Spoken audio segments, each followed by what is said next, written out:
بەناوی خوای بەبەزەی و بەخشندە خۆشەویستانم خۆشحاڵم کە لە ئەڵلقەی ژمارە چلی بەرنامەی نووسین و یادەوەری بە خزمەت ئێوەی خۆشەویست گەشتمەوە. خۆشەویستانم ئەزانم کە ئێوە زۆرێکتان حەزەکەن مامۆسا ببین، مامۆسا عەلی باپیر، بەڵام ڕەنگە هەمووتان بۆتان نەگونجێ یاخود با بڵێن بواری ئەوەتان نەبێت کە بگەن بە مامۆسا. وەلو مامۆسا عەلی باپیر من ئەتوانم لە باتی ئەو شایەتیە بدەم کە دەرگای ئێوە هەمیشە کراوەیەوە، چێک نییە لەو بەرپرسانەی کە دەرگای داخرا بێت لەسەر خەڵک. بەتەجیر هەر کەسێ ویست بێتی هەر کەسێ بیەوێ ئەتوانێت مامۆستا ببینێ، بەڵام دڵنیام لەوەی کە هەمووتان ئەو بارەتان بۆ ناڕەخسێەوە ڕەنگە مەجالی ئەوەتان نەبێ. هەندێک لەو برا خوشکانە منیان کردەوە بە وەکیل کە سڵاو ڕێز بگەێن بە مامۆستا و ناتوانم یەک ناوی هەمویان بنێم، بەڵام زیاد لە چەند کەسێک پیاوم دکم کە سڵاو ڕێزمان بگەێنە بە مامۆستا عەلی باپیر. پێم خۆش بوو لە سەرەتای بەرنامەکە ئەم جارە باس لەوە بکەمەوە بزانم کاردانەوەی مامۆستا عەلیش لەم بارەیەوە چۆنە. سەلام عەلیکم مامۆستا. ئەوە شتێک بوو کە حەزم کرد هەر وەکو پێشەکێک وەکو لەتیفەیەکیش بڵێم کە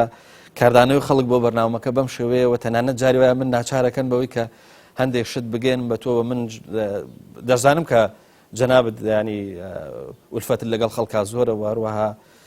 یەکێکنی لەوانەیە کە ڕووی خەڵک بشکێنی یاخۆ با بڵێن ڕەتی کەیتەوە، بۆیە من بەم شێوەیە سڵاوی ئەو کۆمەڵە خەڵکت پێگەێنم. بسم الله الرحمن الرحيم الحمد لله وصلى الله تعالى وسلم وبارك على رسول الله محمد وآله المهتدين بهداه من الصحب والأزواج والقرابة والتابعين لهم بإحسان إلى يوم اللقاء. والله كاكا بيونا مسباسي جناب دكم كسلاو رزي أو براخوش كانت جاندوا لهر شوينه كان لهر جوشو كناريشي أم ولاطي يمداهن من زور ب رێزەوە سڵاوەکان وەردەگرم و زۆر بە تۆختر سەڵاویان پێدەگەێنمەوە، چونکە خوای پەروەردگار دەفەرمێ وإذا حييتم بتحية فحيوا بأحسن منها أو ردوها. ئەگەر سڵاوتان لێکرا بە سڵاوکردنێک وەکو خۆی یا باشتر لە خۆی وەڵامی بدەنەوە. یا ڕەبی سەلام و ڕەحمەت و بەرەکەتی خوا لەسەر هەموو لایەکیان بێ و زۆر سپاسیان دەکەم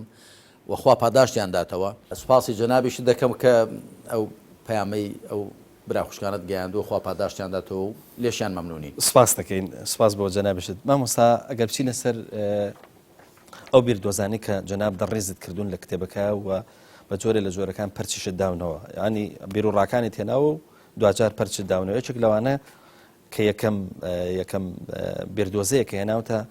مارکسیەتە. مارکسیەت ئێمە ئازانین کە ژیان لەناو کۆمەڵی ملوانە و دژە ململانەیە مەسەلەن بۆ منابینەوە زۆرینی شتەکانیش مەسەلەن بۆ مادە و مادەگەرایی ئەگەڕێنێتەوە و لە ناویشانە مەسەلەن بۆ منە ململانی مەسەلەن ئابووری ئەو بابەتانە. لە مارکسیەت پێی وایە کە فیوداڵەکانن کە ئاین دروستەکەن و ئاین ینی بەرجوازەکانن ئاین دروستەکەن بۆەوەی کە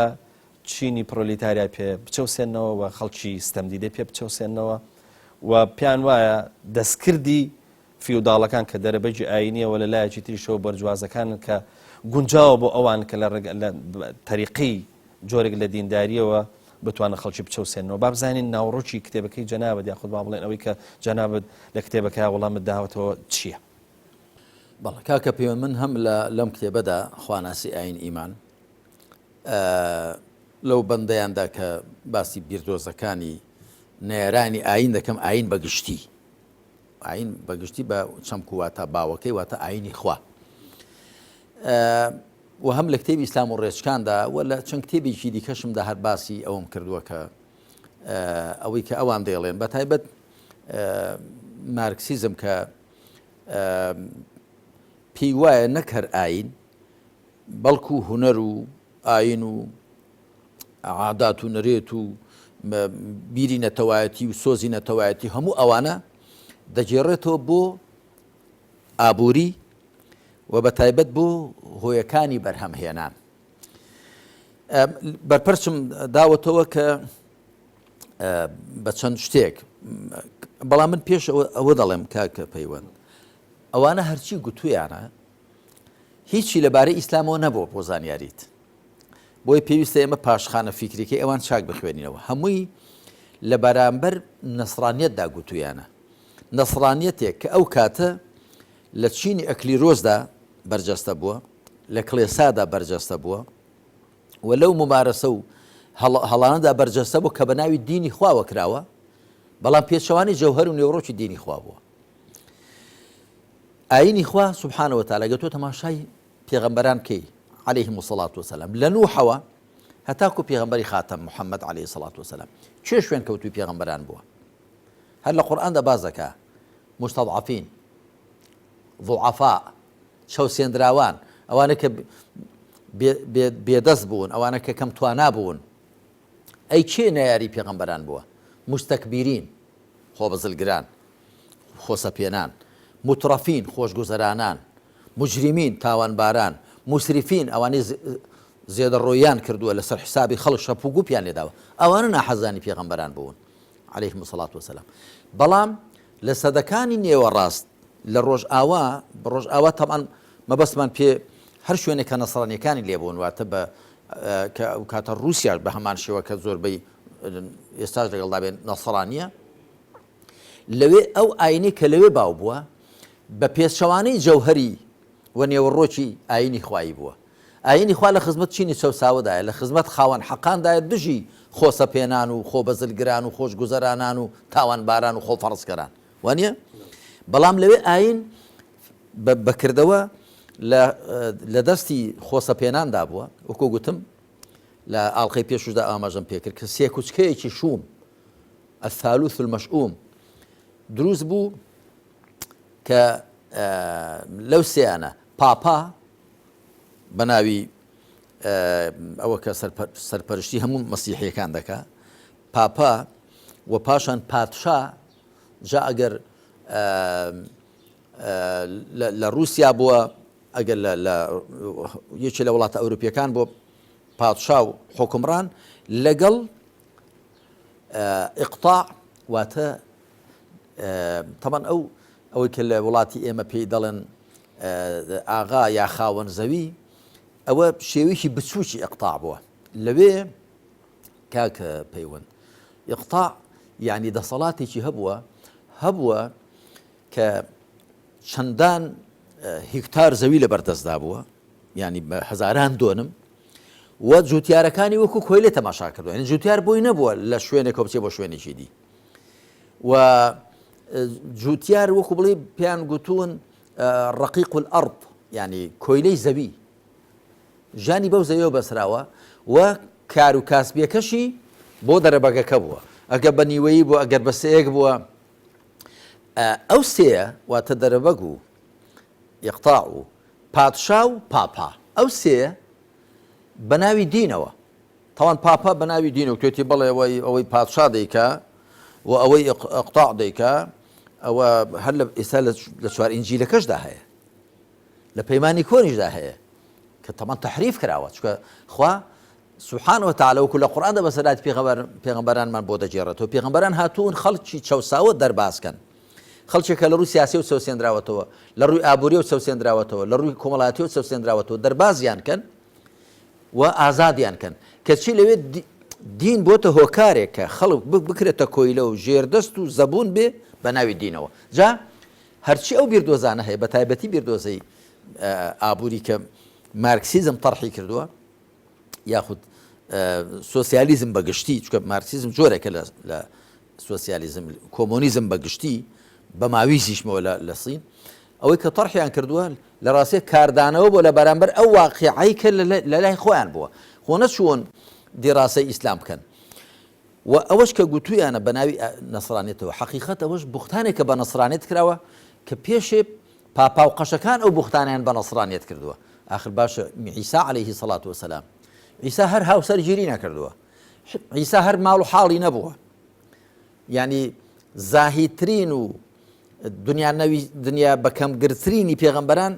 عیسا بوو عەلەیهی سەڵات وسەلام و یەحیا بووە سەڵات و سەلامی خوا لەسەر بێ کە کوڕەپووری یەکدی بوون. ئێ باشە بە ناوی عیسایەکەوە عەلەیهی سەڵات وسەلام کە لەم دنیادا ماڵ و حاڵێکی پێکەوە نەناوە، نە هاوسەری هەبووە، نە ڕۆڵەی هەبووە، نە خانوبەرەی هەبووە، نە جێگە و ڕێگەیەکی بووە، بە ناوی عیسایەکی ئاوا زاهید و دنیا بەکەمگرەوە بێنی ئەوە بۆ دنیاخۆرەکان ڕەوا بکەی بە ناوی دینەوە کە بڵێ بۆتان هەیە خەڵک بچەوسێن و بیان کەنە کۆیلە و بیان کەنە کۆیلەی زەوی و خاوەن کارگە و مەعمەلەکان کرێکارەکان و کۆیلە تەماشا بکەن. ئەوە بوختانێکی گەورەیە بە دین کراوە پێش ئەوەی نەیارانی دین پێ بکەن پیاوانی دین پیان کردووە چینی ئەکلیرۆس پێی کردووە لەو جەوەدا ئەوە پەیدا بۆ کردۆزەیە کەواتە مامۆستا لەوە تێگەین کە ئەو دژایەتیە یاخود ئەو بەرهەڵستیە کە مارکسیەکان کردویانە لە دینی حەق یاخود لە دینی ئەوەی کە پێگوتر دینی خۆی پەروەردگار دینی پاک نییە بەڵکو لە شوێنەواری شوێن کەوتوانی دینێکن کە ئاینش بۆ خۆی دیل بۆ بەدەستیانەوە بەڵێ کەواتە ینی دژایەتەکە یاخود باڵێن کاردانەوەکە بۆ خۆی ئەو ئاینداریە بۆ کە لە واقعا بینیوانە کە ئایندارەکانش پێ ناڵێن ئاینداری بەڵێ هەروەکو عەرزم کردی کاکە پەیوەند ئەوەی کە خوا دەیفەرموێ معقوڵ نییە لەگەڵ زگماکی مرۆڤ لەگەڵ عەقڵی سەلیمی مرۆڤ لەگەڵ بەرژەوەندی مرۆڤ دادش بوەستێ ئەوەی کە خوا دەیفەرموێ ئاخر خوا سوبحانه وتعالى ئاینی بۆچی ناردووە بۆ هیدایەتدانی خەڵک واتە بۆەوە کە خەڵک ڕێ ڕاست بگرن ژانێکی تەندروست بگوزەرێنن ژانی تاکیان خێزانیان کۆمەڵاتیان سیاسیان وەختێک ئاین بکرێتە مڵۆزمێک بۆ ژیانی خەڵک بە ناوی ئاینەوە خەڵک بچەوسێنرێتەوە ستەمی لێ بکرێ خەڵک ڕێی بیرکردنەوەی ئازادی لێ بگیرێ خەڵک مافەکانی لێ زەوت بکرێ گالیلۆ لەبەر ئەوەی کە گوتوێتی زەوی خڕا یا زەوی دەسوڕێتەوە تۆبەی پێ بکەن بڵێن ئەگە پەشیمان دەبیەوە گەرنا بە مەرەدی جۆردانۆ بڕۆنۆت دەبین جۆردانۆ بڕۆنۆ کە ئەویش هەر لەسەر کەوتی زەوی خڕە و دەخولێتەوە چی خێچێنتەوە پێچاونەتیان پێدا کرد و سووتاندیان کۆپەرنیکۆس هەموو ئەو زانانەی کە باسی گردوونیان کردو بەو شێوە کە زانست دەیڵێ بۆ شێوە کە ئەو کاتە پێگەیشتوونەوە بردۆزیە زانستی ئەو کاتە لە ئەوروپا سانسۆری عەقاید هەبووە محکەمەی تەفتیش هەبووە دادگاکانی پشکنین هەبوون کە هەر کەسێ شتێک بڵێ بە عەقیدەی ئەوان پێچەوانەی کتێبی پیرۆز بێ دەبێت پەشیمان بێتەوە گەنا دەبێت بکوژرێ چەندان ئافرەت کوژران چەندان پیاو کوژران ینی هەندێک لە زانایان بە هەزاران مەزەنەی دەکەن بە ناوی ئاینەوە ڕێ لە بیرکردنەوە بگیرێ ڕێ لە زانست بگیرێ ڕێ لە بەرەو پێشچوون بگیرێ ڕێ لەوە بگیرێ کە خەڵک داوای مافی خۆی بکە وەچی دیکە کۆیلەی دەرەبەگ نەبێ کۆیلەی پادشا نەبێ بە ناوی ئاینە ئەوە بکرێ بە تەئکید ئەو کاردانەوە کە هەبووە کەواتە بۆ شتێک بووە کە خەڵک بە ئاینی حاڵی بوو بەڵام ئاین نەبووە چونکە ئەوە تا پێغەمبەران عەلەیهیمو سەڵات وەسەلام لە ئاەتی ژمارە 25 سوورەتی الحەدید داخوا چی دەفەرمێ لقد أرسلنا رسولنا بالبينات وأنزلنا معهم الكتاب والميزان ليقوم الناس بالقسط خوا ڕای دەگەیەنێ لەسەری حەوت ئاسمانەوە هەموو پێغەمبەرانمان ناردوون عەلەیهیمو سەڵات وەسەلام بە بەڵگە ڕۆشنەکانەوە هیچ پێغەمبەرێک نەبووە بەڵگە و معجزەیەک پێ نەبی ئیسپاتی داوای پێغەمبەراتی خۆی پێ بکە وە کتێب و تەرازوشمان لەگەڵ ناردوونە خوار بۆچی ليقوم الناس بالقسط تاکو خەڵک بە دادگەری بەڕێوە بچن لە ڕووی سیاسی لە ڕووی ئابووری لە ڕووی کۆمەڵایەتی لە ڕووی نەتەوەیی کەس بندەست و ئەوی دیکە سەردەست نەبێ پێغەمبەران هەم بۆ ئەوە هاتوون کەچێت تۆ بە ناوی ئاینەوە بێنی خەڵک و جەماوەر بکەی بە کۆیلە و دیلی ئەو سێ کوچکەیە پاپا و پادشا و دەرەبەک ئەیخۆ ئەو کاتە و خەڵکە کە لەو ئاینە هەڵدەگەڕێتەوە ماناو لە جەوهەر و کاکڵ و نێوەڕۆکی ئاینێک هەڵنەگەڕاوەتەوە کە خوا ناردوێتی بەڵکو لە شتێک هەڵگەڕاوەتەوە کە شێوێنراوە بە ناوی ئاینەوە وێ ناکراوە گەنە ڕاست پڕی بەسەر ئاینی خوایەوە نەبووە مامۆستا من بۆ نزیکردنەوەی کە واقعەکەی خۆمان دەمەوێت پرسیارەکە ئاوا لێ بکەم ینی بە جۆرێکی تر بیکەمەوە بڵم سەردانی بیری مارکسیەت ڕاستە مەسەلەن بۆن منە لە با بڵێن لە دنیای ئیسلام بە جۆرە لە جۆرەکان لە دنیای ئیسلامان نەبووە با بڵێن ماکەکەی ئەگەر بڵێن دروست بێت لە ڕووسیا بووە باشە اینجا بە هەندێک لە ئەوروپاشا بڵاو بۆ تۆ یاخود بەڵام مارکس بۆ خۆی جوولەکەیش ئەڵمانی بووە بەڵام دوای لینین کە لە رووسیا تەبەنی کردووە گەنا مارکس بۆ خۆی لە ئەڵمانیا بووە و لە بەریتانیا بووە و کتێبەکەی ڕەسلمال کە نووسیوێتی لەوێ نووسیوێتی و ئەنگلز برادێکی نزیکی بووە و مارکس ئیسیفادەی کردو لە بیردۆزەکانی فیۆرباخ و کۆمەڵێک زانایدێکی ئابووری ناس مەبەستمە لە رووسیا نەبوو خۆی بەڵام لەوێ تەبەنی کراوە دوایی ماوچتۆنجی لە چین تەبەنی کرد بە ئەویش بە تام و بۆی خۆیەوە خەڵکە مامۆساکە بیری بۆ رووسیا چێ لەبەرەوەی لێ ماوەیەکی باش دەسەڵاتی گرتە دەست بیری مارکسێتەوە کە ئەژزانین کە لەو وڵاتە لە چین و لە رووسیا تەبەنی کرا رووسیا بوو پێشە دوای کە بوو بە یەکێتی سۆڤێت ئەوە بوو کە لە ساڵی توێک هەڵۆشایە قسەکە لەسەرەوەی مامۆستا ئەوە بڵین لە دژی ئاینی مەسیحەت مەسەن بۆن من مارکسیە سەر هەڵەدای خود دژایەتی ئاینی مەسیحەکە بەڵام ئەی بڵاوبوونەوەی بە دینای ئیسلامە بە وڵاتی ئیسلامیەکانە مامۆستا بە خۆت دەزانی بەسەم بۆ کوردستانی ئێمەش بەشێکی ئەوەی بەرکەوت کە ماوەیەکی زۆر خەڵکی خوێنەوار خەڵکیی زۆر لەگەڵ ئەم تەسەوری مارکسیە بوو لەگەڵ ئەم بیرکردنەوە مارکسیە بوو ئەی پاساوی دنیای ئێمە چی بوو ئەی لە وڵاتی ئەمە پاساوی پرسیارێکی بەجێ کاک پەیوەند ئێمە جارێ قسە دەکەین لە چۆنیەتی تێڕوانینی مارکسیزم لەسەر بناغەی مادی دیالکتیکی و لە ڕووی فەلسەفەکەی و جەدەلی مێژوویی و پاشان ئابووری لەو ڕۆ ئاوا مارکسیزم تەماشا ئاینی کردو بەڵام مارکسیزم خۆر لەوەدا خولاسە نەبووتەوە مارکسیزم خۆ هیچ بیردۆزەیەکی بەشەر نییە بۆ من ئاوا بە ئینسافەوە دایم قسە دەکەم هەوڵ دەدەم بە ئینساف بم یانی ئەلئینساف خەیر الئەوصاف هیچ بیردۆزەیەکی بەشەر نییە حەقیقی تێدا نەبێ مارکسیزم لە ڕاستیدا کاردانەوە بوو بۆ مارکسیزم وەکو گوتم ئەوە نوسخەیەکی کۆمۆنیزم و نوسخەیەکی سۆسیالیزمە سوسیالیزم ینی ئەوە کە خەڵک و جەماوەر بەرژەوەندی گشتی ساڵ بکرێ بەسەر بەرژەوەندی تاکیدا بە پێچەوانی کاپیتالیزمەوە کە کۆمەلگا لە ژێر پێی تاکدا دەپڕیشێنێتەوە کۆمۆنیزم و سۆسیالیزم کە مارکسیزم بڵێن نوسخەیەکێتی دەیەوێت کە حەق بۆ خەڵک و جەماوەر بجێڕێتەوە و دەستی تاک بگرێ لە ڕووی ئابووریەوە بە تایبەت کە ئیسلام لەو نێوانەدا ماف و ئازادی بە تاک دەدا بەڵام ناشێڵێ سنووری بۆ دادە ناشێڵ بێتە مۆڵۆزم بۆ ژیانی کۆمەلگا هەروەکو بەرژەوەندی گشتی زاڵەکە بەسەر بەرژەوەندی تاکدا بەڵام تاکیش ناپڵیشێنێتەوە وەکو کۆمۆنیزم دەیویست کە بۆشی نەکرا ئیسلام دەڵێ فەلەکم ڕؤوس ئەموالیکم با سەرمایەکانتان هی خۆتان بێ لا تەظلیمون ولا تظلمون ئەی تاکەکان نەستەم بکەن و نەباستەمیشتان لێ بکرێ جامە بەستم لە ڕاستیدا جۆڵانەوەی سۆسیالیزم و کۆمۆنیزم لە ئەسڵدا کاردانەوە بوو لە بەرامبەر کاپیتالیزمدا لە بەرامبەر لیبرالیزمدا کە دەستی تاک ئاوەڵا دەکا چی بۆی چاکە چی بەرژەوەندی خۆی تا دەبێنی وا بکە با بەزەرەی خەڵکیش تەواو بێ ئەمە لایەنی ئەرێنی و چاکە حساب دەکرێت بۆ جۆڵانەوەی سۆسیالیزم و کۆمۆنیزم و مارکسیزم بەڵام ئەمە لێدا قسە دەکەین لە بۆچوونیان لەبارەی ئاینەوە ئەو ئاینەی ئەوان بۆ بڵی سەرکاریان لەگەڵی هەبوو ئەو ئاینەی ئەوان پێی ئاشنا بوون ئاینی نەسڕانی بوو ئەو ئاین نەسڕانیە ناکە عیسا هێنابووی عەلەیهی سەڵات وسەلام و وەکو من لە کتێبی لە مەوسوعەی ئیمان و ئیلحاددا باسم کردووە هەر 56 ساڵی دوای عیسا عەلەیهی سەڵات وسەلام ئاینەکە وای لێکرا کە ئەگەر عیسا زیندوو بووە نەیدەناسیەوە جارێ یەکەم عیسا ئاینی تەوحیدی هێنابوو بەڵام کرا بە ثالوث الأب الابن الروح القدس کە ئێساش لە ئینجیلەکان داوا دەڵێ باب و کوڕ و ژیانی پیرۆز عیسا قەت نەیگوتە من کوڕی خوام دەڵێ من بەندەی خوام و قەت نەیگوتووە سێشتان بپەرستن ئەقانیم الثەلاثە سێ ئوقنومەکان توێتی خواب پەروەردگار و بەدیهێنەر و پەرستراوە منیش بەندەی خوام و ڕەوانەکرای خوام مەبەستم ئەوەیە کە ئاینی نەسڕانی کە شێوێنرا و تێکدرا ئەوەی کە خەڵکی لە رووسیا لە ئەوروپا لە ئەمریکا ئێستاش لەگەڵدا بێ سەرکاریان لەگەڵی هەیە ئەو ئاینە نییە کە خوا ناردوێتی بۆ عیسا عەلەیهی سەڵات وسەلام و لە ئینجیلە ڕاستەقینەکەی عیسادا بەرجەستە بووە چونکە تۆ تەماشا بکە خوا چەند ئینجیلی ناردوون یەک ئینجیل هەتا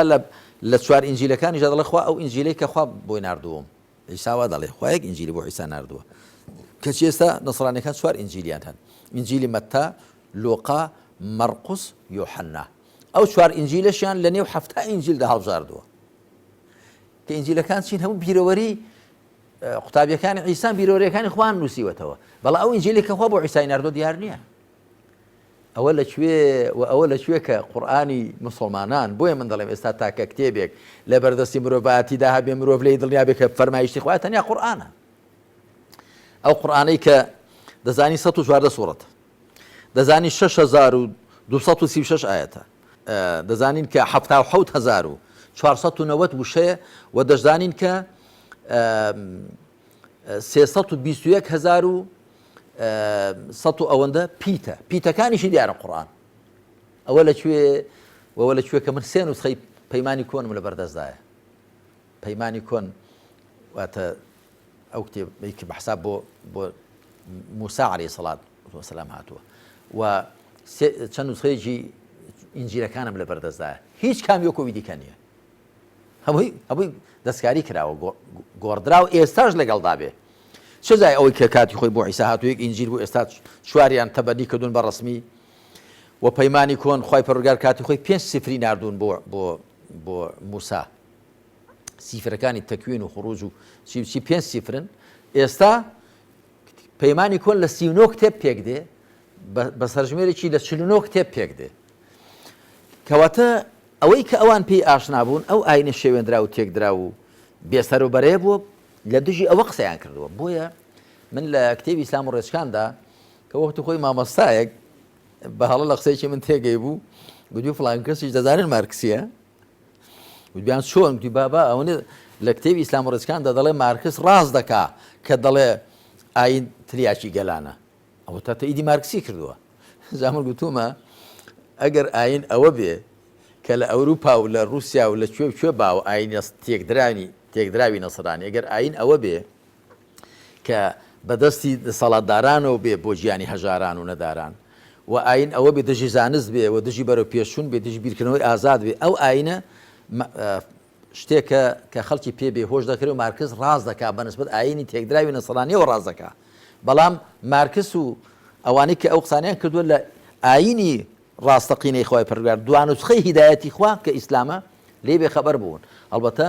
من لێرەدا ناشمێت تەعام دەم لە ئاینی مەسیحی وەکو کە خوا بۆ مەسیحی ناردووە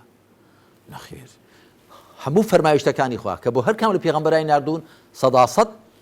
تێر و تەواو چاک بوون و فەرمایشتی خوا هەر چاکە بەڵام دەستکاری کراون و گۆڕدراون یەک دوو خی پەروەردگار ئاینی نەسرانی ناردووە بۆ عیسا عەلەیهی سەڵات وەسەلام کە گەلی بەنو ئیسرائیلی پێچاکە هەر وەکو تەوراتی ناردووە بۆی کە موسا گەلی بەنو ئیسرائیلی پێبڕێەوە بەرێ هەروەها زەبوری ناردووە بۆ داود بە هەمان شێوە و ئاینی کتێبیچکەی ناردووە پێغەمبەریش کە بۆ کاتێکی دیاری کراوە کە ئەگەر بە کەڵکی ئێستانەیە لەبەر ئەوە نیە کە فەرمایشی خوا بە کەڵک نایە لەبەرەوە خوا بۆ ڕۆژگارێکی دیکە بۆ کاتێکی دیاریکراوە بۆ خەڵکێکی دیاریکرا ئەوەی فەرمووە نەک بۆ هەموو بەشەریەت ئەوەی بۆ هەموو بەشەریەت فەرموویەتی ئەو قورئانەیە مامۆستا هەر لە ڕەتدانەوەی بیری مارکسیە سەبارەت بە ئاینە نووسی باشە ئەگەر ڕاستە ئاین چەکی دەستی ستەمکاران بووە بۆ چەوسانەوە و خوێن مژینی چەوساوان بۆچی چینی چەوسا و ستەم لێکراوان بۆ ڕزگاربوون لە ستەم و زۆر ڕۆژێک لە ڕۆژان شۆڕشی دژی ئاینیان نەکردووە ڕاستە پرسیارێکی بەجێیە بەس قسەکە لەسەر یەک شتە مامۆستا ئەی ئەو شۆڕشی کە لە ئەوروپا سەرهەڵەیە ئەو شۆڕشی ئەوەی کە پێگوتێ ڕیفۆرمی ئاینی ئەوەی پێگوتێ ڕێسانس ئەوەی پێگوترێ گەڕانەوە بۆ عەقڵ مەگەر لە دژی ئاین نەبووە مامۆستا ئەوە لە دژی کڵێسا و چینی ئەکلیرۆز بوو کە بە ناوی ئاینەوە باسم کرد بە ناوی ئاینەوە لە دژی زانست بوون لە دژی عەقڵ بوون لە دژی بەرەو پێشچوون بوون لە دژی ئازادی و مافەکانی پیاوان بوون ئافرەتان بوون منداڵان بوون زانایان بوون نەخێر لە ڕاستیدا ڕاپەڕینەکەی ئەوان دەتوانین بڵێن بەرگریکردن بووە لە ئاین لەو ئاینی بە چەمکە ڕاستەقینەکەی دوانەوە ئاین نییە خۆ من لەو جارێککە ئاماژەی پێ دەکەمەوە لەو مۆسوعی ئیمان و ئیلحاددا سەرگوزشتەی سەرهەڵدانی ئیلحاد لە ئەوروپا باسم کردووە کە زانا و بیرمەندەکانیان دەڵێن ئەوەی کە خوا بۆ عیسای ناردووە عەلەیهی سەڵات وسەلام عیسای کوڕی مەڕیەم ئەوە نییە کە ئێستا باوە لە نێو نەسڕانیەکاندا ئەوە گۆڕدراوە تێکدراوە عیسا ئاوا بووە عیسا عەلەیهی سەڵات وسەلام وتوێژی کردووە دیالۆژی کردووە عیسا قەت هەرگیز بڕای بۆ نەبوو کە ئاینەکەی پسە پێندرێ بەسەر خەڵکدا بەڵام لە دادگاکانی پشکنین بە ناوی کڵێسا و چەندیان خەڵکیان سووتاند لەسەرەوە کە دەبوونە موسڵمان لەسەرەوە کە بڕوایان بە ئاینی تێکدراوی نەسەڵانی نەدەبوو بەڵێ ئەو ڕاپەڕینی لە ئەوروپا بوو لە ڕاستیدا ئەگەر بڵێن بۆ بەرگریکردن بۆ لە ئاین ڕاستەقینەی خۆی پەروەردگار زۆر ڕاستەوە بڵێن لە دژی ئاین بوو لە دژی خوڕافە و ئەفسانەیەک بوو کە چینی ئەکلیرۆس و کڵێسا و دامۆدەستگای کڵێسا بە ناوی ئاینەوە بەسەر خەڵکیاندا سەپاند بوو بۆ چوونێکی تری مارکسیەکانەوە بوو کە لە کتێبەکە شەما مۆستاد جەنابەت لە چەند شوێنێک ئاماژەت پێکردو ئەویش ئەوەیە کە ینی ئاماژەی ئەوان زیاتر بۆ ئاوهایە ئەڵێ ینی بە جۆرە لە جۆرەکان ئەڵەن ئاین دایمە خەڵکی ڕەشۆکی یاخۆ ئەو خەڵکە هەژار و ستەمدیدە و خەڵکی مەسەلەن بۆن منە هەتا جاروە هەیە بە نەفامیش بە نەزانیش ناویانێ دەهێنرێ ئەڵێن ئەم جۆرە لە خەڵک زۆرتر شوێنی ئاینەکەوێت نەکچینی ڕاقی خەڵکی دەوڵەمەند و خەڵکی بەسەنەوە کە پێگوترێ خەڵکی دیار و ئەوانە دایمە ئەوانەیە کە شوێن کەوتوی ئاینن لە خەڵکە هەژار و ستەمدیدە و بە جۆرە لە جۆرەکان لەگەڵ ڕێز و حرمەتم بۆ ئینسان خۆی ینی خەڵکە نەفامەکەیە کاکە پەیوەند ئەوە خۆی دوو ڕووی ئەو قەزیە ئەوە هەم ڕاستی شەو هەم درۆشە ڕاستە بەو اعتیبارە کە ئەگەر تەماشای قورئانیش بکەین بە زۆری خۆ بەزلگر و خۆش گوزەران و خۆ سەپێن و زێدە ڕۆی کارەکان دژ و یاری پێغەمبەران بوون بۆ کە زانیویانە پەیام و بەرنامەی پێغەمبەران بچەسپی ئەوان ئەو بازاڕان لێ تێک دەچێت ئەو ڕاوڕوت و خۆسەپاندیان لێ تێک دەچێت ئاینی خوا دەڵێ وەرە فیرعەون نەمرود قاڕون ئەتۆ شەروکە و خەڵکەی نابێ بیان سەوسێنیەوە فیرعەون تۆ نابێت لە ڕووی سیاسی خۆسەپێن بی دەبێ ئەمڕهم شوڕا بەینەهم بێ وەرە قاڕون ئەتۆن بە چه حەقێک لە ڕووی ئابووری و خەڵکە دەسەوسێنیەوە خێر و بێری وڵات بۆ خۆت قۆڕق دەکەی وەرە هامانە تۆ بۆچی لە ڕووی ڕاگەیاندن و خەڵک چاواشە دەکەی وەرە نابێ ئەوە بکەن دەبێت دەست لەوە هەڵبگرن ئەوە لەو ڕۆ ڕاست دەکەن کە خۆسەپێن و خۆش گوزەران و خۆ بەزرگرەکان دژی پێغەمبەران بوون بەڵام خەڵکە ڕەشوڕوودەکە کە لە خزمەت پێغەمبەراندا بوو لە خزمەت پەیامەکەیاندا بوو زین لەبەرچی بووە لەبەرەوە مافی خۆیان لێوەدا بینیوەتەوە بوونی خۆیان لەو پەیامەدا بینیوەتەوە ئەوەی کە ویستویانە کە دادگەریە یەکسانیە ئازادیە لە لای پێغەمبەران بینیویانەتەوە تەماشایان کردووە نارەکانیان بە چاوی کۆیلە و خزمەتکار تەماشایان دەکەن تەماشایان کردووە فیرعەون و نەمرود و قاڕود و ئەبوو جەهلەکان بە چاوی کۆیلە تەماشایان دەکەن بۆیە توانە ئەها پێغەمبەران عەلەیهیم السەڵات وەسەلام پەیامی ئازادیان بۆ ئێمە پێ پەیامی ڕزگاریان پێ پەیامی یەکسانی و دادگەریان پێ با بچین ئێمە بوونی خۆمان لێدا دەبینن کەرامەت و ڕێزی خۆمان لێدا دەبینەوە ئەوە لەو ڕۆ ڕاستە بەڵام لە ڕوویەکی دیکەوە درۆیە وا نەبووە کە تەنیا ڕەشوڕوت و خەڵکی کەم دەست لەگەڵ پێغەمبەران بن عەلەیهیم السەڵات وەسەلام ئەبوبەکر سەدیق خواری ڕازی بازرگانێکە عوسمانی کوڕی عەفان عەبدوڕەحمانی کوڕی عەوف و ژمارەیەکی لە هاوڵان زۆر سەروەتمەند بوون بە سەروەت و سامانی خۆیان خزمەتی پێغەمبەر و عەلەیهی سەڵات وسەلام ئەو پەیامبەرنامەیە کردو کە پێغەمبەری خاتەم هێناوێتی بەنسبەت ئەزموونی ئیسلامەوە بەنسبەت ئەزموونی موسا و عەلەیهی سەڵات وسەلام وقال رجل مؤمن من آل فرعون يكتم إيمانه أتقتلون رجلا أن يقول ربي الله تماشا دەکەی لەنێو دەستە و دایرەی فرعون پیاوێکی کاربەدەست پیاوێکی باڵادەست ئیمان دێنێت و پشگیری لە موسا دەکا و دژی فرعون ڕادەپەڕێ و پاشان جادوگەرەکان کە وەختێکە فرعون دەیان هێنێ بۆ ئەوەی کە دژایەتی موسایان پێ بکات دوای ئەوەی کە معجزەکەی موسا دەبین فألقي السحرة ساجدين قالوا آمنا برب العالمين ربي موسى وهارون بكروج دا كوتن قلت يا برامان بپروردگاری جیهانیەکان هێنا پەروەردگاری موسا و هارون ئەی فرعون تۆ پەروەردگار و خاوەنی ئێمەنی خواب خاوەنی ئێمەیە کەواتە ئەوە ڕاست نییە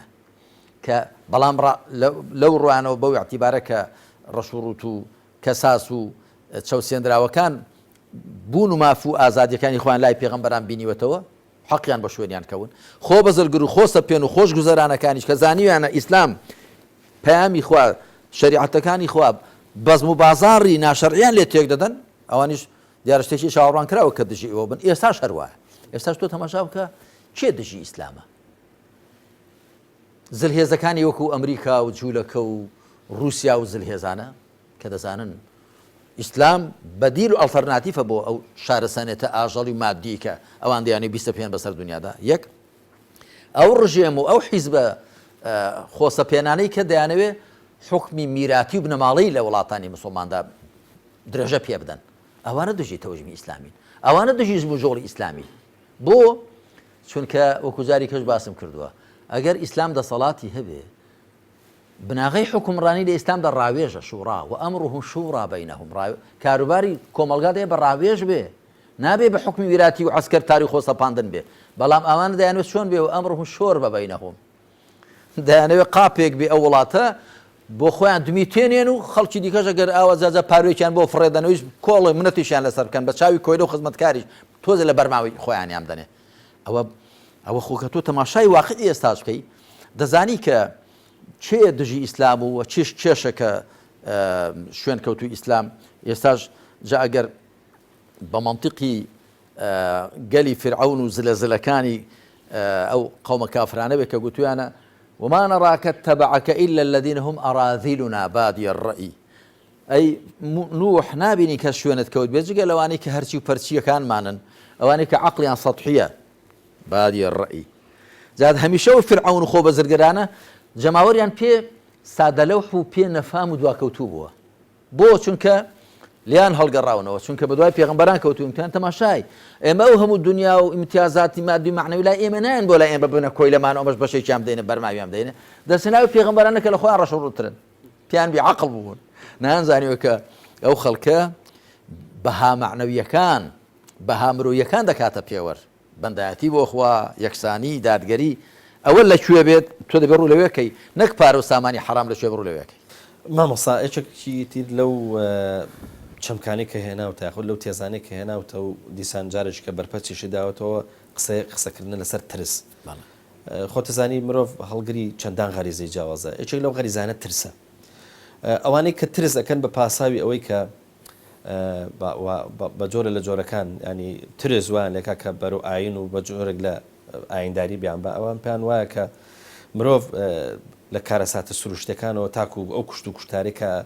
کە دروسە بێ و ینی بە جۆرە لە جۆرەکان کە مرۆڤ لە ناوچوونی ئەترسێ لە ناوبردن ئەترسێ ئەوەی کە بە جۆرە لە جۆرەکانە بێ بە پەنا بریتێ لە ئاین هاتی دروستکردنی ئاین بۆ ئەوەی کە بێ بە پەنایەک لەم ترسە بیباتە دەرەوە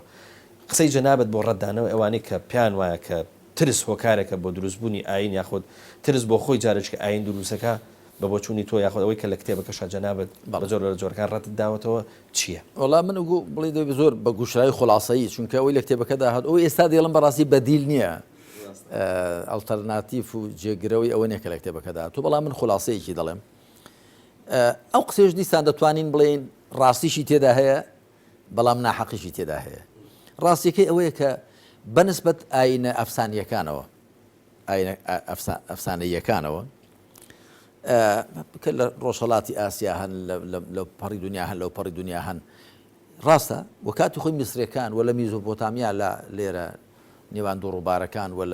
لە هیند و چین و لە هەموو شوێنانە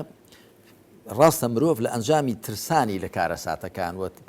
ترسانی لە دیاردە سروشتەکان و ترسانی لە مەرگ لە نەخۆشی ئەوە وای لێ کردووە کە بڵێ هەندێک سروت و تقوس بۆ خۆی دابێنێ بەحساب بۆی لە شەڕی ئەوانە پارێزراوی لە شەڕی ئەو دیاردە سروشتیانە لە نێو یۆنانیەکاندا لە نێو گریکەکاندا ئەوە ڕاستە بەڵام تۆ بڵێ ئەو ئاینەی کە وەحی خوایە و پەیامی خوایە بۆ پێغەمبەرانی ناردووە لەو پەیدا بوو بێ ئەو ئەسڵ و ئەساسی نییە جاجاری ئەوە دەکەنە بیان و ئەها ترسان لە خوا لە ئیسلامیشدا هەیە و لە ئینجیلەکانیشدا و لە تەوراتیشدا لە خوا بترسێن ترسی خواتان هەبێ جا ئەوە شتێکی کەیە یەکێک لەو شتانەی کە مرۆڤ بەرامبەر بەخوا دەبێ هەیبێ بریتێلەوە کە ئەو پەڕی خۆشویستنی بۆی هەبێ ئەو پەڕی پشت پێبەستنی بۆی هەبێ ئەو پەڕی گردنکەچی بۆی هەبێ و ئەو پەڕی سام و هەیبەتی بەرامبەری هەبێ ئەوە ڕاستە بەڵام ئەو معناوانەیە کە ئەو دەرهاویشتانە کە دەرهاویشتەی دیندارین ئەوانە نەک هۆکاری پەیدابوونی دینداری یعنی ئاین وەحی خوا کە دێ دەفەرمێ دەبێ ئەتۆ خۆشەویستی خوا خۆشەویستی تۆ بۆ خوا لەهی خۆشەویستی بۆ هەموو شتێ زیاتر بێ والذین آمنوا أشد حبا لله هەروەها إنما يخشى الله من عباد العلماء بەڵام ئەوە کە ئاین دەڵە دەبێ خوات زۆر خۆش بوێت زۆر سام و هەیبەتی بەرامبەر بکەیت بە گەورەی بزانی بە مەزنی بزانی پشتی پێبەستی زۆر بۆی ملکەجبی ئەوە شتێکە ئەوە کە دینداری لەوە پەیدا بوو شتێکی دیکە جا وەکو گوتم بەنسبەت ئاینە ئەفسانەیەکانەوە ئاینەکانی بتپەرستی بەنسبەت ئەوانەی کە لە کاتی خۆی لە میسر بوون لە یۆنان بوون لە هیند و چین بوون لە میزۆپۆتامیا بوون ئەوە ڕاستە حەقی تێدا ئەو قسەیە کە مرۆڤ لە ئەنجامی ئەوە کە لە وەحی خوا بەهرەمەند نەبووە ئەو دیاردە سروشتیانەی پەرستوون بەڵام ئەوە وێنەهێنانەوەیە بە شتێک کە لادان بۆ لە دین لادان بۆ لە وەحی پەیامی خوا وەحی پەیامی خوا هاتۆ فەرموویەتی بێزگە لە خوا شتەکانی کە هەموو دروستکراوی خوان سروشت دروستکراوی خۆیان مانگ و خۆر دروستکراوی خوان مانگوخۆر دوو مەخلوقی خوای پەروەردگارن ئەوان مەپەرستن وەکو خوای پەروەردگار سوڕەتی فوسیلەتدا دەفەرمێ بەنداتی بۆ من بکەن جا وەکو گوتم ئەوە حەقەی تێدا هەیە ئەو ناحەقەشی تێدا هەیە کە ئینحراف و لادانی مرۆڤەکان لە مامەڵەکردن لەگەڵ دیاردە سروشتەکاندا لە ئەنجامی ئەوەی کە بەهۆی وحی و بەرچاویان ڕۆشن نەبووتەوە ئەوەیان لەسەر ئاین حیساب کردووە کە لە ڕاستیدا ئەوە ڕاست نییە یەک شتی کەس ویستم ڕاستی بکەمەوە کە هەندێک کەس وا دەزانن کە ترسان لەخوا سوبحانەوە تەعالا من بیکەم بە پرسیان کاکە 500,000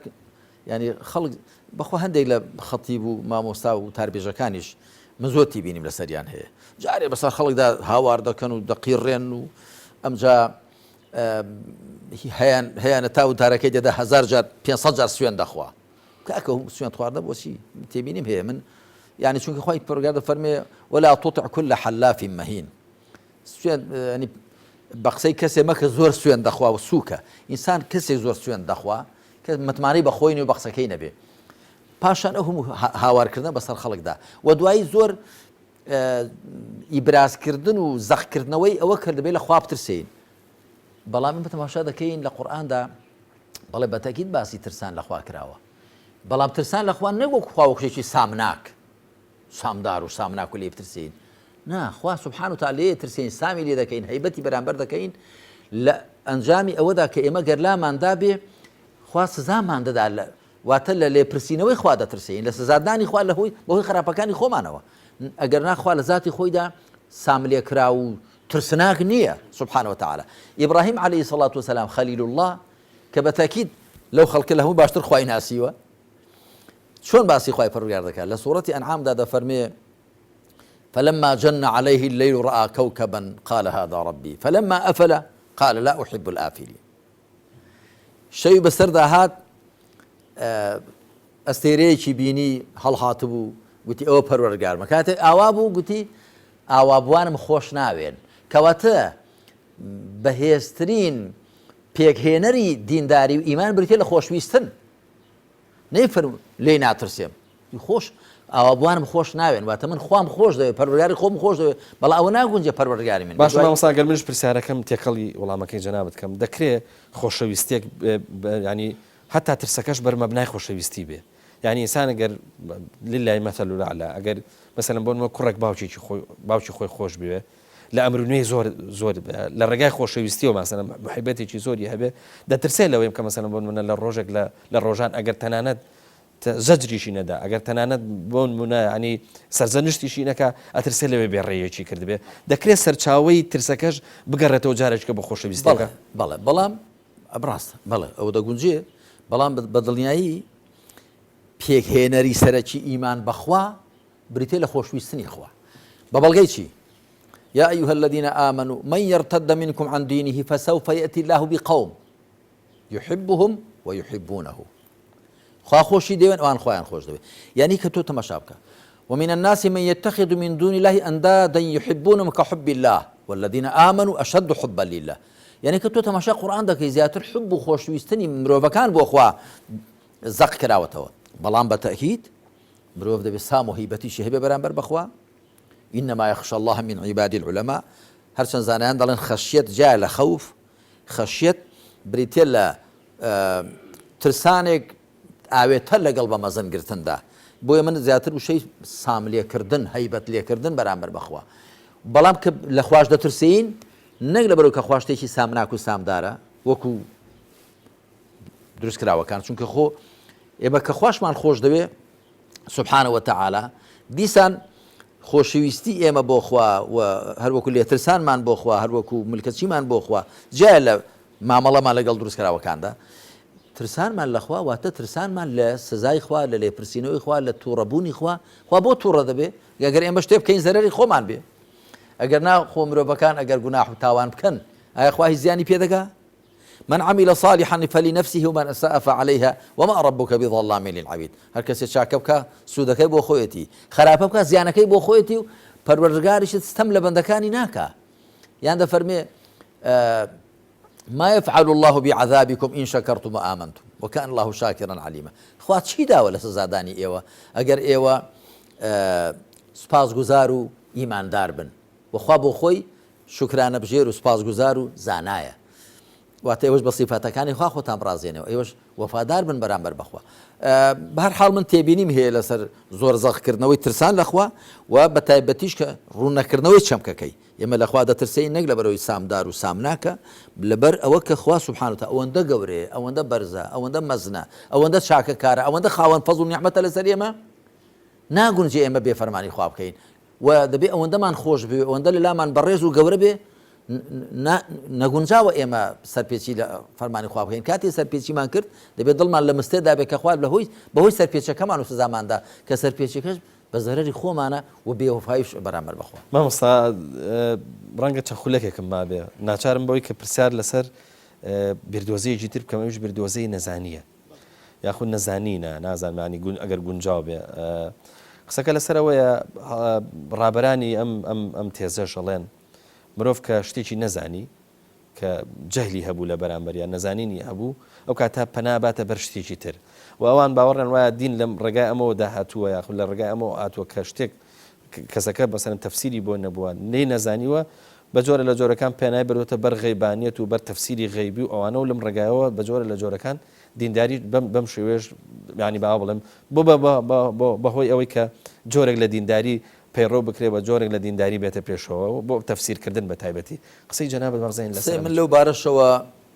ڕاستیکەی لە کتێبی لە مەوسوعەی ئیمان و ئیلحاددا لەوێشدا باسی ئەوم کردووە کچە ئەوە هەندێک لە زانە هەندێک لە مولحیدە باوەکانی دیارەکانی ئەم ڕۆژگارە وەکو ریشارد داوکینز و وەکو هیتشنز و ئەوانە دەڵێن مایکل هارس و باسی ئەوە دەکەن دەڵێن بزاراوەیەکیان هەیە بە کوردی بێتە خوای بۆشاییەکان ئیلاه الفەجەوات دەڵێن لە ئەنجامی ئەودا کە مرۆڤ نەیزانیوە هەورە تریشقە بۆ دروست دەبێ لافاو چۆن بۆچی دێ و مارکە پێوە دەدا بۆچی مرۆڤ دەکوژێ و فڵانشتە مەرگ مردن بۆچی ڕوو لە مرۆڤ دەکا لەبەرەوەی هۆکارەکانی نەزانیون پەنای بردۆتە بەر بە مەزنگرتنی شتێکی نادیار هێزێکی نادیار کە لە پشت ئەو ڕوودانی ئەو دیاردانەوەیە دوای ئەوەی کە زانست بەرەو پێشەوە چوو زانی کە هەورە تریشقە لە ئەنجامی موتورببوونی هەورە بارگەی سارد و گەرمی هەور لەگەڵ زەوی لێک دەدا هەورە تریشقە دروست دەبێ و دوایەوە کە زانی لافاو بەهۆی چیوە دێ دوایەوە کە زانی بوومە لەرزە لە ئەنجامی چ ڕوودەداوە ئاگر پژێن لە ئەنجامی چ ڕوودەدا دوای هۆکارەکانی زانین وەکو عەرەب دەڵێن ئیدا ظەهەرە السەبەب بەطەڵ العەجەب ئەگەر هۆکار دەرکەوت سەر سوڕمان نامێنێ بەڵام ئەوەش دیسان دەڵێن ئەو قسەش دوو ڕووی هەیە ڕوویکی ڕاستە بەنسبەت ئەوانەی کە شوێن ئەفسانە دەکەون و بەنسبەت مرۆڤ لەو کاتانەدا کە لە ڕۆشنایی وحی و هیدایەتی خوا مەحروم بێبەش بووە جا ئەگەر لە میسڕی کۆن بووە لە یۆنان و گریکی کۆن بووە لە نێو ڕۆمانەکان بووە لە هیند و چین بووە لە ئێران بووە لە میزۆپۆتامیا بووە لە شام بووە لە هەر شوێنێک بووە ئێستاش لەگەڵدا بێ لە نێو مسڵمانانیشدا نەکە لە نێو نەسڕانی و جوولەکە و لە نێو بوذایی و ئەوانەدا ئێستاش لەگەڵدا بێ فعلا نەزانی و بێ ئاگایی لە سیستمی خوا لە نظامی خوا لە چۆنێتی دروستکردنی خوا بۆ دروستکراوەکان فعلا پاڵ بە مرۆڤەوە دەنێ بۆ هەڵوێ سوەرگرتنێکی غەڵەت و پەڵەت لە بەرامبەر خوادا و لە بەرامبەر گردوندا ئەوە ڕاستە بەڵام ئێمە دەڵێن قسەمان لەسەر ئیسلامە دوانوسخەی هیدایەتی خوا و تاکە فەرمایشتێک کە دەی دڵنیابین فەرمایشتی خوایە کە قورئانە لە هەموو قورئاندا تەماشا بکە خوا سوبحانه وتعالى باسی دیاردە سروشتەکان دەکا باسی پێکاتەکانی گردون دەکا دەفەرمی ئەوانە هەمووی لە بەردەستی خوادان هەمووی بە سیستەمێک کە خوا بۆی داناون بەڕێوە دەچن بۆ وێنە دەفەرمێ أفغير دين الله يبغون وله أسلم من في السماوات والأرض طوعا وكرها وإليه يرجعون آيات جل آيين إخوة دخواز إن حالك ذاك هرتي لا أسمان كانوا زويدا هي شارنا شار بأخوان بالكتش ولا أبيش دقرنوا يعني خوا سبحانه وتعالى باسي ديار دسروش كان وباسي أرزو آسمان وباسي بيكاتا كاني قردون دكا وكود نعمة كاني خوا وكود رزكرا وكاني خوا سبحانه وتعالى أقل لبرشناي وحدة تماشاي قردون تماشاي ديار دسروش كان بكي لیان ناترسی و بەرامبەریشان بە شۆک دانایەی چکەزانانی هەموو دروستکراوی خوان بەدیهێنراوی خوان و نیعمەتی خوان بەڵکو ئاین پێت دەڵێ زانست پەیداکە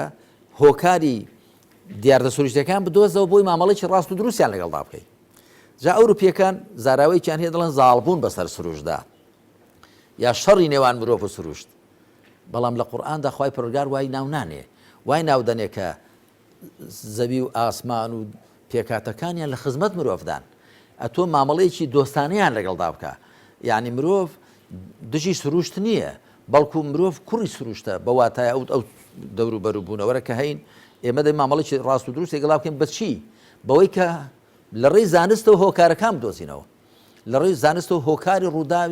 ڕوودانی دیاردە سروشتەکان بدۆزینەوە تاکو بەرامبەریان نەزان نەبین و لە بەرامبەریاندا دەستە و ئەژنۆ نەبین و لێشیان نەترسێین، بەڵکو وەکو سەربازی خوا و وەکو دروستکرای خوا مامەڵیان لەگەڵدا بکەین. بەڕێزم ساعلی باپیر کۆمەڵک چم ماوە، کۆمەڵک بیردۆزەی تر ماوە، بەڵام ئەبێ هەڵیگرین بۆ بەرنامە ئایندا. سپاس دەکەین کە لە بەرنامەی ژمارە ئەڵقەی ژمارە چلیشە لەگەڵمانە بووی وڵامی پرسیارەکانم داینەوە. ئەم سوپاسی جەنابیشت دەکەم کە جەنابیشت بە نەفەسێکی درێژ لەگەڵ وەڵامەکانی مندا مامەڵە دەکەی کە وەکو گوتم ئەو بابەتانە حەقیقەت بابەتی وردن و ڕەنگە من بەڵێ ئەو کتێبە کاتی خۆی وەکو پێشتر باسمان کرد لە 1986 خلال 2 ساڵەدا نووسراوە. ئەو کاتە ڕەنگە بازاڕی ئەو جۆرە بیردۆزانە گەرمتر بوو بێ، بەڵام ئێستاش لەگەڵدا بێ بە تایبەتی دوای پەیدابوونەوەی ئەو شەپۆلە ئیلحادیە پیکەپێ ناویان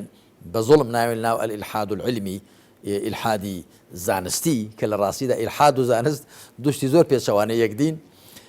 لە کاتی وەتین کەوتنەوەی و بەرەوکەوتنەوەی ئەو شەپۆلە ئیلحادیەدا ئەو بیردۆزانە جارێکی دیکە سەر هەڵدەدەنەوە. بۆیە جەنابەت دەست خۆش بێ کە هەڵوەسەی باش دەکەی لە بەرامبەر ئەو بیرۆکانەدا کە دەیانەوێ ئاین بە واتاخواییەکەی ئاین بە چەمکە ڕاستەقینەکەی بخەنە ژێر نیشانەی پرسیارەوە. سپاس دەکەین بەڕێزم ساعلی باپیر. بەڵێ خۆشەویستان بەم شێوەیە گەشتینە کۆتایی ئەڵقەی ژمارە چلیش بەو هیوایە کە ئینشاءڵڵا لە ئایندا بە ئێوەی خۆشەویست بگەینەوە و ئەم بابەتە تێر و تەسەل بکەین. تاکو بێگەشتنەوەی دیکە هەمووتان بەخوای گەورە ئاسپێرم. خواتان